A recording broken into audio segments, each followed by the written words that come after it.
Hi friends, welcome to Abhi's Hashtag. எல்லாரும் எப்படி இருக்கீங்க? இன்னைக்கு நம்ம வீடியோல ஒரு டேஸ்டியான fish pickle எப்படி பண்றதுன்னு பார்க்கலாம். வாங்க வீடியோக்குள்ள போலாம். Friends, இந்த fish pickle பண்றதுக்காக நான் இன்னைக்கு tuna மீன், சூர மீன் தான் எடுத்து குட்டியா கட் பண்ணி க்ளீன் பண்ணி எடுத்து வச்சிருக்கேன். tuna மீன்ல தான் செய்யணும்னு இல்ல. உங்களுக்கு பிடிச்ச ஃபிஷ்ல நல்ல ஃப்ளஷ் கனமா உள்ள ஃபிஷ் எடுத்து நீங்கள் ஃபிஷ் பிக்கிள் யூஸ் பண்ணிக்கலாம்.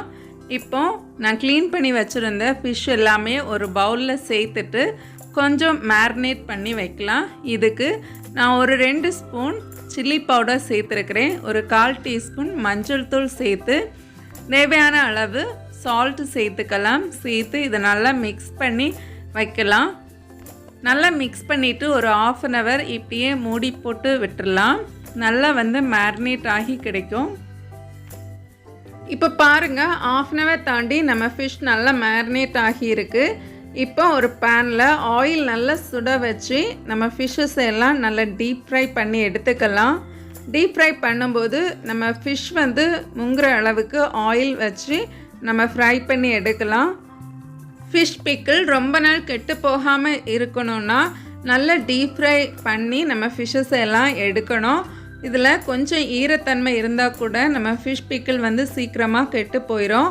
அதுக்காக நல்லா அவுட் சைடு எல்லாமே நல்லா கோல்டன் கலரில் நல்லா கிறிஸ்பியாக ஃப்ரை ஆகி வரணும். அந்த அளவுக்கு ஃப்ரை பண்ணி நம்ம எடுத்துக்கலாம். ஃபஸ்ட்டு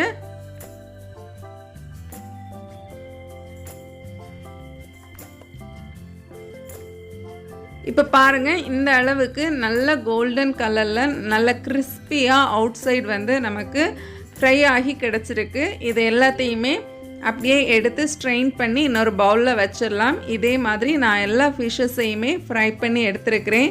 இப்போ இதை நான் உங்களுக்கு கொஞ்சமாக உடச்சி காமிக்கிறேன். பாருங்கள், உள்ளாடி எவ்வளவு சாஃப்டாக இருக்குதுன்னு. அதே மாதிரி அவுட் சைடு ரொம்ப கிறிஸ்பியாக இருக்கும்.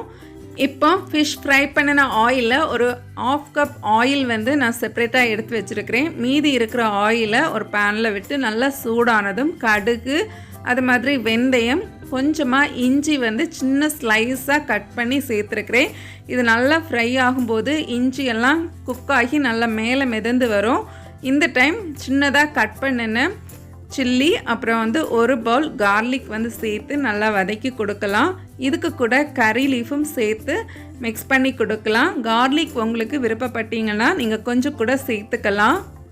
இப்போ கார்லிக்கெல்லாம் நல்லா ஆஃப் குக் ஆகிறது வரைக்கும் நல்லா சாஃப்டாக குக் ஆகிறது வரைக்கும் நம்ம மிக்ஸ் பண்ணி கொடுத்துட்டு கொஞ்சமாக இஞ்சி பூண்டு சதைச்சி சேர்த்துருக்கிறேன்.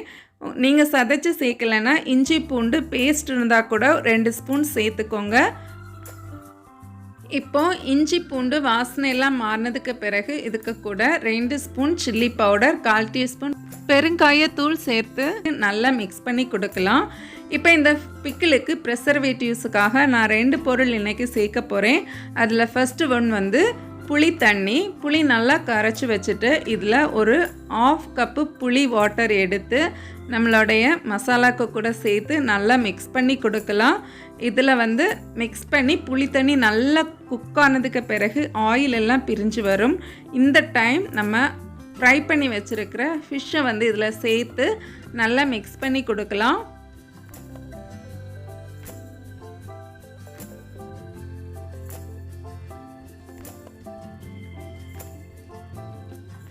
இப்போ இந்த ஃபிஷ்ஷஸ் எல்லாம் நல்லா மசாலாலாம் கோட்டாகி இருக்குது பாருங்கள். இந்த டைம் நான் ஒரு 2 ஸ்பூன் இன்ஸ்டன்ட் பிக்கிள் மசாலா சேர்த்துக்க போகிறேன். இன்ஸ்டன்ட் பிக்கிள் மசாலா ஆல்ரெடி நம்ம சேனலில் அப்லோட் பண்ணியிருக்கிறோம். தேவைப்படுறவங்க செக் பண்ணிக்கோங்க. டிஸ்கிரிப்ஷனில் லிங்க் கொடுக்குறேன்.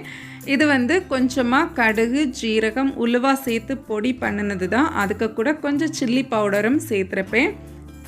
இப்போ நீங்கள் சால்ட்டு செக் பண்ணிவிட்டு தேவையான அளவு சால்ட்டு போட்டு நல்லா மிக்ஸ் பண்ணி கொடுத்துக்கோங்க. காரம் உங்களுக்கு தேவைப்பட்டுச்சுன்னா கொஞ்சமாக பெப்பர் பவுடர் கூட நீங்கள் சேர்த்துக்கலாம். ரொம்ப டேஸ்ட்டாக இருக்கும். இப்போது நான் ஆல்ரெடி எடுத்து வச்சுருந்த ஆயில், நம்ம ஃப்ரை பண்ணின ஆயில் சேர்த்துக்கிறேன். சேர்த்து இதை நல்லா ஒருக்கா மிக்ஸ் பண்ணி கொடுத்துக்கலாம். அவ்வளோதான், நம்மளுடைய பிக்கிள் சூப்பராக ரெடி ஆகிடுச்சு. இப்போ ஸ்டவ்வை ஆஃப் பண்ணிவிட்டு தனியாக எடுத்து வச்சுக்கலாம்.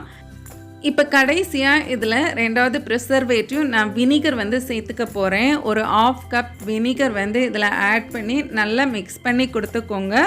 வினிகர் ஆட் பண்ணதுமே நல்லா வந்து ஜூஸியாக நம்மளுடைய பிக்கிள் வந்து கன்சிஸ்டன்சி மாறி இருக்கும் பாருங்கள். நல்லா வந்து மிக்ஸ் பண்ணி கொடுத்துட்டு ஒரு லேயர் மேலே வந்து ஆயில் இருக்கிறது மாதிரி பாருங்கள். ஆயில் கம்மியாக இருந்துச்சுன்னா கொஞ்சமாக ஆயில் வந்து சுட வச்சு சேர்த்து கொடுத்துக்கோங்க. இப்போ இது இப்படியே இதே பேனில் ஒரு நாள் அப்படியே விட்டுருங்க. அப்போ தான் வந்து ஃபிஷ் வந்து நல்லா வந்து சோக் ஆகி நல்ல ஒரு கன்சிஸ்டன்சியில் இருக்கும். அதுக்கப்புறம் நல்ல க்ளீனான ஏர்டைட் கண்டெய்னர் ஆர் பாட்டிலில் வந்து நீங்கள் ஸ்டோர் பண்ணி ஃப்ரிட்ஜில் வச்சு யூஸ் பண்ணிக்கலாம். ரொம்ப நாள் வந்து உங்களுக்கு இந்த பிக்கிள் வந்து கெட்டு போகாமல் நல்ல டேஸ்டியாக இருக்கும். இந்த சூப்பரான பிக்கிளை நீங்களும் செஞ்சு பாருங்கள். செஞ்சு பார்த்து உங்கள் ஃபீட்பேக்கை என் கூட ஷேர் பண்ணுங்கள். வீடியோ பிடிச்சிருந்தா மறக்காமல் லைக் பண்ணுங்கள். உங்கள் ஃப்ரெண்ட்ஸ் அண்ட் ஃபேமிலிக்கு கூட ஷேர் பண்ணுங்கள்.